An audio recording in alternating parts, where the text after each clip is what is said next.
Hi guys, it's Dr. YouTube here. I thought I'd bring you a video on how to hide your money if you're a billion-dollar company and get away with it legally. And stuff Google doesn't want you to know how they get around paying their taxes. Okay? This is Young Turks. Check them out. Listen to this for a minute. Capitalist Tom Perkins, who's a billionaire, say that the rich are the new Jews and progressives are the new Nazis, and that this discrimination against the top 1% is so unjustified, and they're the poor victims. Now, I want to show you an example here of how the rich, and in this case, multinational corporations, actually rig the rules in their favor. So quite the opposite. It's not that they're the poor victims. They're the ones that are making sure that they don't pay taxes, and that they set up an unjust system, which invariably, of course, based on this, leads to income inequality and many other problems because we don't have a tax case. So, in this case, we're going to highlight a couple of tax havens that corporations use. They're called the Dutch Sandwich, which amazingly is not a sexual act, the Double Irish, and the Dirty Sanchez. All right, fine. The Dirty Sanchez is not one of the tax loopholes, but it is kind of what they're doing to us. So, some of the companies, and there's a long list of companies that take advantage of these, but just some of them are in the tech world: Apple, Google, Amazon, Adobe, Microsoft, and the list goes on. Now, some of those companies we like a lot because they've supported us in the SOPA and PIPA fights, where they protected internet freedom. And look, we make most of our money through Google. So now let me jeopardize that. Me too. And Sorry, use guys. Google as an example. Ars Technica had a terrific article about this. They quoted Bloomberg News as well.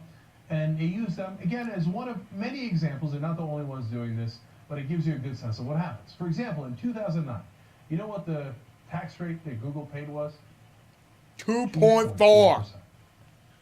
Now, these are the same corporations that complained very loudly that Obama's killing, right? That was during the Obama years, by the way. And look, again, across the board, not necessarily Google with those complaints, but all the multinational groups, oh my God, they're not business friendly. We're paying too much taxes.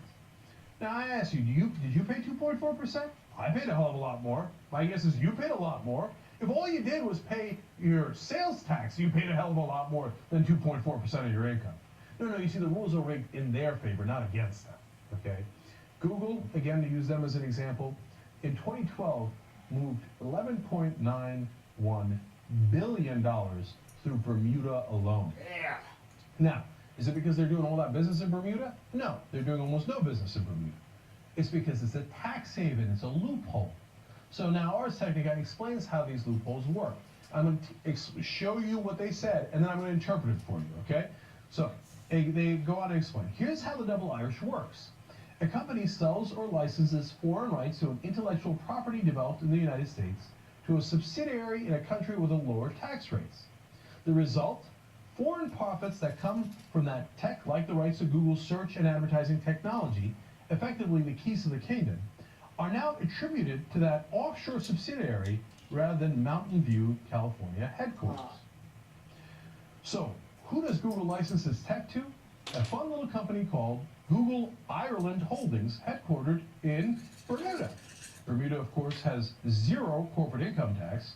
So as a Bermuda company, Google Ireland Holdings pays none. So, you understand how that works?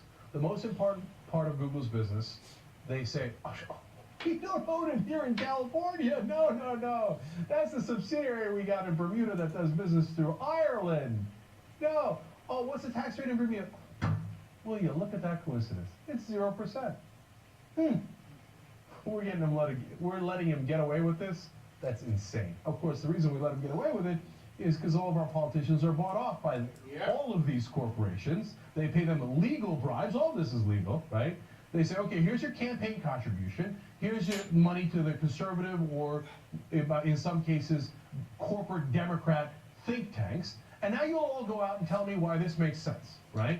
0% rate in Bermuda. All right, there's more to this. This holding company based in Bermuda is owned by yet another Bermuda-based subsidiary, Google Bermuda Unlimited.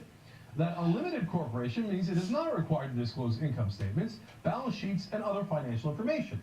So as if it weren't enough that they're not paying any taxes on it, you can't find out about it. Sorry, it's all shielded by Bermuda law. Does anybody really believe that the heart of Google's business is in Google Bermuda Unlimited? I mean, if you're a politician in America and you want to close that loophole, you're really going to say, oh, no, yeah, Google does most of its business with Google Bermuda Unlimited. Who would be that stupid to believe that? No, they all agree to something that they know isn't true, so they can give them all the breaks in the world. All right, it's going to get more fun. Now they explain this part. But getting money tax-free from Ireland to Bermuda requires a stopover in Netherlands, the Dutch sandwich part. At Google Netherlands Holdings BV, this entity, according to Bloomberg, pays out about 99.8% of what it collects to the Bermuda entity the company filings show. The Amsterdam-based subsidiary lists no employees. Who's eating that Dutch sandwich? Well, we're being forced to eat it, but there's nobody in Amsterdam. I mean, how brazen is it? Oh, no, we passed twice through Ireland, and then we had the sandwich over in Amsterdam. There's no employees there. There's no tax in Bermuda. And all the business is done in the U.S. Of course, they have international business, but that's why they funnel all of this business through Bermuda so they don't have to pay the taxes, and they take advantage of these legal loopholes. Now, if we gave a damn, we'd stop those, of course. And in fact, the good news is some people do give a damn. So 15 countries have gotten together, the OECD, and they've decided they're going to pass a reform that tries to bring all the nations together to stop this. Of course, those corporations are livid. So it must actually be good reform, otherwise they wouldn't care, right? Anytime that Obama does fig leaf reform, oh, we're going to reform things. And the insurance companies are like, oh, great, you're going to give me more customers? Oh, yeah, go ahead, historic health care reform, right? But in this case, they're like, wait, no, don't hurt us. So this is real. And as Ars Technica explains, if such reform passed, it would harmonize tax law within the European Union, and ideally worldwide, such that these types of shell games, albeit legal, would no longer be necessary, and that would be wonderful. Of course, Europe is leading on this. The U.S., we're kind of run by those same multinational corporations. And finally, I go to their attorneys for their excuse, and I love this. Baker and McKenzie says, no, you don't understand. If we actually had to pay taxes, well, then some of our investors might not give us as much money. Oh, is that right? Huh. Like if you had to be treated like other American citizens. They say in some cases, the market will give significant value to an enterprise even before the enterprise has revenue. Investors are willing to contribute capital to loss-making enterprises on the belief that these enterprises are investing heavily in the creation of value, which at some point in the future might be successfully monetized. I love that. Interpretation. Oftentimes our businesses lose money. Not in the case of Google, they don't, of course. But other businesses, we're in the tech world. We lose money all the time. If our investors didn't think that they were going to rob you blind with these lower taxes, they might not invest in us. And how is that our problem? Why don't you run a good business that makes a lot of money, which again, Google does, but not some of the others, right? So that you wouldn't have to worry about robbing us blind by not paying your taxes, right? I mean, the goal of them to say that. And they conclude by saying, tax policy should not allow the value created by investment to be taxed in jurisdictions whose only connection to the business is commercialization. Oh, that's awesome. Let me interpret. I mean, are you going to tax us where we actually do commercial business? No, you should tax us where we don't do business. Gall on these guys, man. Of course I'm going to tax you where you do business. That's the point of taxes. If you do business in California, you get taxed in California. Not in Bermuda, where there's conveniently 0% taxes. See, this is how the rules are rigged. This is how we get income inequality. This is how we get injustice. And our politicians are perfectly aware of this. Amen. We're cutting it short here, guys. But our guys here at home, they know all about this. You understand why I'm pissed off? So, look, I don't blame the Googles of the world that much. You set up a system. You know what I mean? This video started about Google, but it's not Google's fault. When that's the way things are done. Do you understand? We have to change these laws, guys. And it won't be done by you just sitting there on your ass, hoping someone else will do it. You know, well, someone else will vote. Well, they'll take care of that, you know.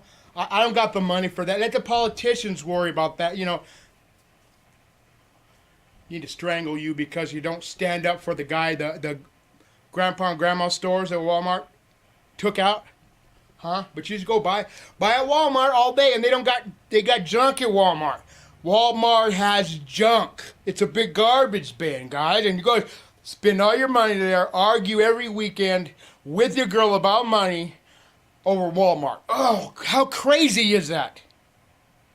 And then you guys just keep going and doing the same thing over, and you're in that little hamster wheel.